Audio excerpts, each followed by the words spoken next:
This is Adam Gorney, Rivals.com, continuing our signing day coverage here with Nebraska coach Matt Rhule. Some would say the man of the recruiting cycle with what he pulled off in the last couple days. Obviously, we're going to start at the top, Dylan Raiola.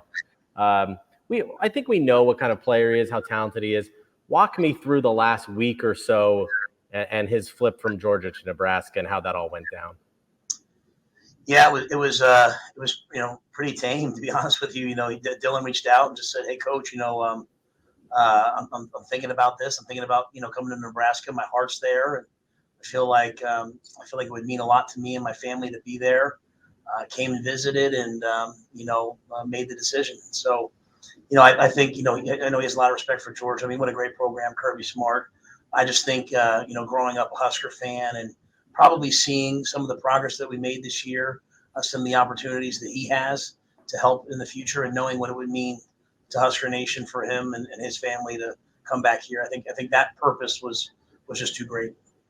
It's well documented. I mean, his dad played there, his uncle coaches there, all of those things. He's made numerous trips to Lincoln. Did you feel like you were building, or did you feel like at some point you had sort of lost him in this recruiting class, or did you continue to recruit him sort of to the end here? No, once he made the decision to go to Georgia, we respected that. But I do have a relationship with him. When I would hear, I'd hear from him every once in a while after a big win. They did come out. The whole family came out to the Michigan game, which was not a great game for us. He came in the office the next day. Obviously, we were walking around, but I think it was a good thing. To be honest with you, Adam, he had a chance to see us in the office the next day after a tough loss. You find out a lot about people when they're going through some adversity, and we were the same guys. And so that relationship was a real relationship. We weren't ever talking about decommitting. We had moved on to Daniel Kalen, who we love and still do, and this was just, I think, something in his heart. And I think him having a chance through his uncle's eyes to see the way we're doing things, I think was really, really important. This as well as anybody. Recruiting is about momentum and building around a guy. How do you build around him to get some playmakers even more? And what kind of selling point can he be to guys in high school, guys in the portal to say, hey, come in, we're going to throw it a little bit more here? Yeah, I think everyone wants to play with a great quarterback. That there's no throw that they can't make.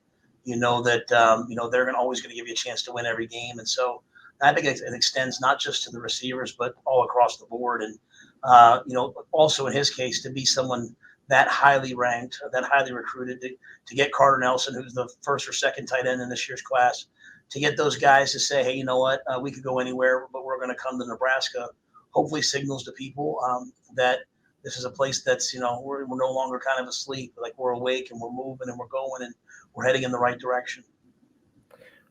I had a conversation yesterday about this, and Chris Peterson, the old Washington coach, told his quarterbacks that it's not going to go the way you expect it to always go. And so I think Nebraska fans might want to hear from you too. Like, there will be ups and downs here, right? Like, it's not just going to be smooth sailing the whole way. What should they expect as he comes in and gets ingratiated in the system and then really gets going as a potential starter down the road? Yeah, I think the big thing for us, whether it's quarterbacks we have on the roster or Dylan or Daniel or anyone that comes in, that everything's earned here, nothing's given. The big thing for me with quarterbacks, as you just said, is I don't want to script success. I want them to learn the game from the ground up. And the best ones in the NFL, the best ones in college, they're the ones who learned a system. They learned a way of thinking. They learned a way of training. They learned, football intelligence. And so that's why it's important to me to have guys and start them as freshmen, so they learn sort of what it means to do things our way. And there'll be some highs, there'll be some lows. I think the biggest thing is your highs end up being higher than your previous highs, and your lows end up being higher than your previous lows. And I'm not real concerned when we recruit a freshman with where they are that first year. To me, it's where they are in their third year, their fourth year. Are we helping them achieve all of their goals? And we'll do that for Dylan.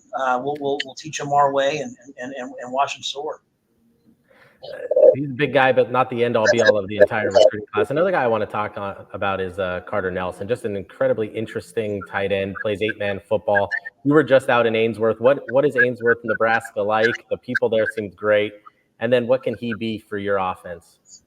Well, Ainsworth is why I love this job.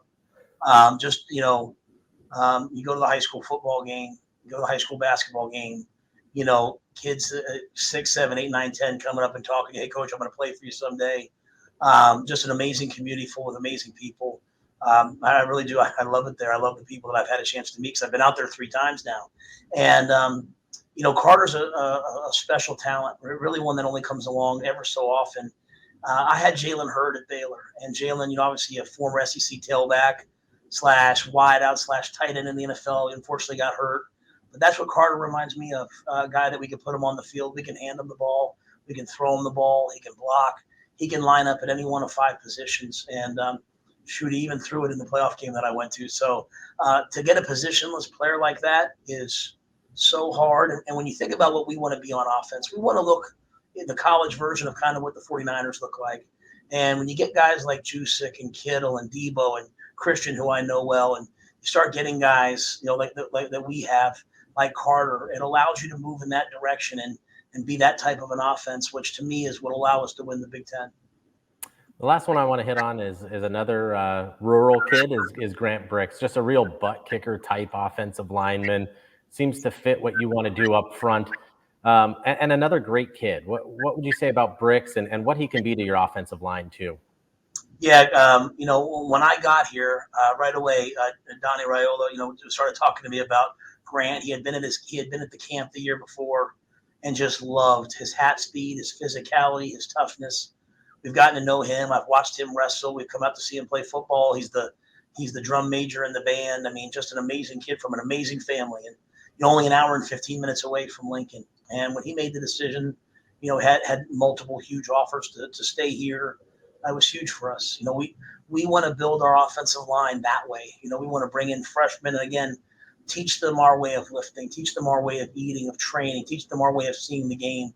But he brings a physicality and a violence that I love.